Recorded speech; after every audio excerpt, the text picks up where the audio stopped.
Assalomu alaykum, kanalimga xush kelibsiz. Azizlar, bugun sizga uy sharoitida shamollashni, grippni qanday qilib davolash mumkin, shu haqida ko'rsatmoqchiman. Uy sharoitida qanday qilib samarali davolanamiz. Bugun bir qancha usulni ko'rsatib bermoqchiman. Videoni diqqat bilan kuzatib boring. Bu uchun bizga bir dona chesnok kerak. Mana shunaqa kattakon chesnok. Ikkita dona bo'lsa ham bo'ladi. Toza asal kerak bo'ladi. Mana bitta chesnokni maydalab to'g'rab oldik. Qirg'ichdan chiqarsangiz ham bo'ladi. Mana shunga endi asal solamiz. Bir qoshiq, choy qoshiqcha to'ldirib asal solasiz. Immun tizimini ko'tarib, antibiotik o'rniga mana shu chesnokdan foydalanamiz. Chesnok virus, mikroblarni o'ldirishga, grippni, shamollashni davolashga yordam beradi, azizlar. Buni esingizdan chiqarmang. Antibiotik chet ellarda, Moskvada, Turkiyada aptekadan sotib olib bo'lmaydi. Vrachning ruxsatisiz onlayn, internet aptekalardan olish mumkin faqat. Shu uchun uy sharoitida mana shunday bolangiz yoki o'zingiz shamollab qolsangiz, shu yo'l bilan davolanishingiz mumkin, azizlar. Tabiiy hamda samarali. Mana o'zim qizimga tayyorlayapman hozir. Bolalarga qiyin bo'ladi yeyishi.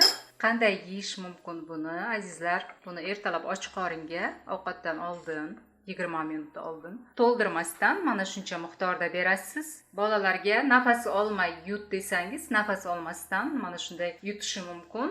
Orqasidan bir stakan qaynab iliq bo'lgan suv bilan ichirasiz, azizlar. O'zimiz ichishimiz oson, o'zimiz ham xuddi shunday qilib suv bilan iste'mol qilamiz. Juda ham achchiq bo'lmaydi, chunki bu asal bilan aralashgandan keyin achchig'i ketadi. Bolalar yeyish qiyin bo'lgani uchun mana shu nafas olmasdan yut deb o'rgatamiz bolalarga, nafas olmasdan yutadi. Masha, chesnok bilan asal sen uchun qanday? Yaxshi emas. Zato chesnok bilan asaldan ancha yaxshi bo'lding, to'g'rimi? To'g'ri, mana. Bu usuldan azizlar immun tizimini ko'tarish uchun ham foydalanamiz. Ikkinchi usulimiz oddiy qaynagan suvga molotli imbir solamiz. Tozasi bo'lsa ham bo'ladi. Mana shuncha miqdorda aralashtiramiz yaxshilab.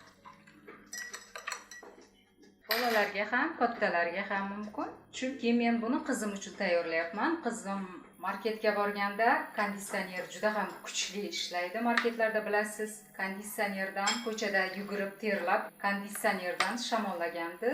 Mana shu uchun qizim uchun tayyorlayapman. Sizga ham ko'rsatishga qaror qildim. Agar uyda bolalar, kattalar agar shunday shamollasa, gripp bo'lgan vaqtlari mana shu usuldan albatta siz ham foydalaning.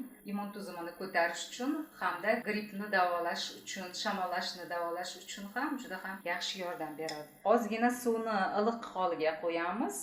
10 minut ustini yopib qo'yamiz. Mana 10 minut o'tdi, endi ustiga bir qoshiq toza asal solaman. Yaxshilab aralashtiraman. Iliq holda asal solamiz. Qaynagan suvga asal solsak, foydali xususiyatlari kamayib ketadi. Shu uchun iliq holda solamiz asalni. Mana shuni hozir qizimga beraman. Mana shunday agar shamollasangiz, siz ham uy sharoitida mana shu usuldan foydalanishingiz mumkin. Ayniqsa hozir virus vaqtida mana shu ichimlikdan albatta tayyorlab foydalaning. Choynakka tayyorlasa ham bo'ladi. Agar choynakka tayyorlasangiz, 2 choy qoshiqi imbir solasiz molotli yoki svejisini, qirg'ichdan chiqarilganini, 1 osh qoshiq asal solasiz. Oldin qaynagan suvga imbirni damlaysiz, iliq bo'lgandan keyin asalni solasiz. Azitromitsin, mana shunaqa Coldrex dan foydalanamiz agar shamollab qolsak. Umuman azitromitsin internet aptekalardan zakaz qilamiz. Bu 500 mg.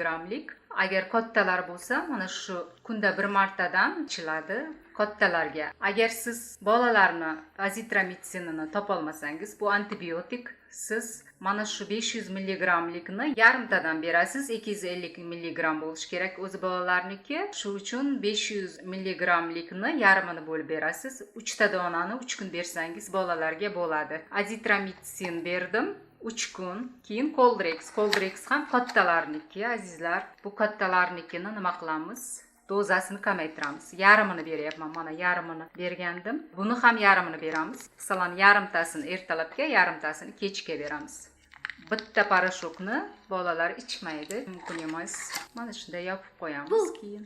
kattalarni dozasini, bolalarga yarmini berishimiz mumkin. Sizga ikkita variantni ko'rsatyapman. Uy sharoitida davolash hamda dori-darmon bilan davolanishni ko'rsatdim azizlar. Agar siz musofir yurtda bo'lsangiz, internet aptekadan olishga sharoitingiz bo'lmasa, albatta boyagi aytgan uy sharoitidagi usullardan foydalanishingiz mumkin. Chesnok bilan asal eng yaxshi antibiotik, virus mikroblarni o'ldiradi. Hozir men bu dorilarni уже berdim 3 kun, ancha yaxshi, 3 kunda yaxshi bo'ladi. Shamollashni boshlagandan antibiotik bersak, осложнение deydi, o'sha asorat qolib ketmaydi, tez yaxshi bo'ladi bola. Keyin antibiotikdan keyin immun tuzumi tushishi mumkin. Immun tuzumini ko'tarish uchun mana shu imbir choyi, asal qo'shilgan, mana shu chesnok bilan asalni hozir beryapman tayyorlab, immun tuzumini ko'tarish uchun. Immun tuzumini ko'tarishdan tashqari biz asal bilan chesnokni antibiotik o'rniga ham bolalarga berishimiz mumkin azizlar. Mana hozir Masha yutadi. Sizga chesnokli asalni juda ham yoqimsiz, lekin nafas olmay yutib. Yut. Bolajonlarimiz, agar ko'rayotgan bo'lsangiz, onalaringizni gapiga quloq solib, mana shunday aralashmani yeysiz. Qani boshlamash. Bolajonlarimiz kasal bo'lmaymiz, tez sog'ayish uchun mana shunday asal bilan chesnok yutamiz, sog'ligimiz uchun. Qani nafas olmay yutib bor. Yut. Yut. Yutib bor. Qanday Masha? Normalmi hay? Можно кушать. Sog'lik uchun yeymiz, Masha.